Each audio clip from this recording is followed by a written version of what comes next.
Meantime, though, votes continue to be counted in several states where the results are close.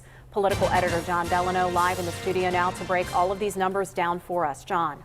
Well, Kim and Ken, for months, just about every pundit has said the same thing. It all comes down to Pennsylvania. And today it has.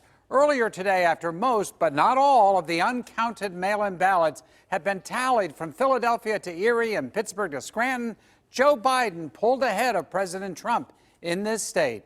Right now, his lead is under 15,000 votes. A win in Pennsylvania would make Biden president-elect. But at this hour, no media outlet has declared Biden the winner of Pennsylvania. And that's no surprise because there are thousands of mail-in ballots, military ballots, and provisional ballots that still remain to be counted. It's not just Pennsylvania. 3 other states, Nevada, Arizona, and Georgia, are still uncalled.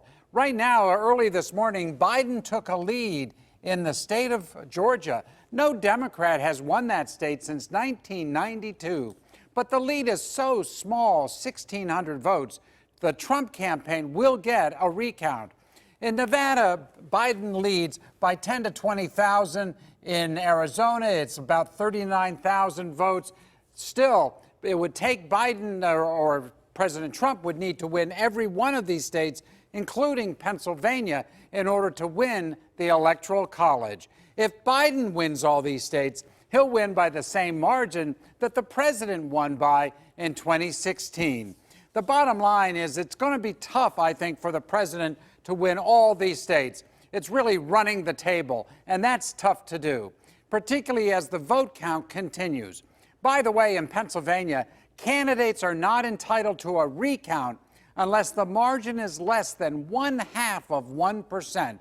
Based on 7 million votes, that would be a margin of under 35,000 votes. Ken? So, John, what's your sense? Is it possible that Pennsylvania and therefore the presidency will be called tonight? Well, what's interesting is who does the calling? It's usually the media outlets. It'll be one of the networks or the Associated Press. It's not called by the state itself because these ballots right now are very unofficial, and there won't be an official count from Pennsylvania for weeks, actually. So, could one of the media outlets call it right now? Sure they could. I think it's unlikely.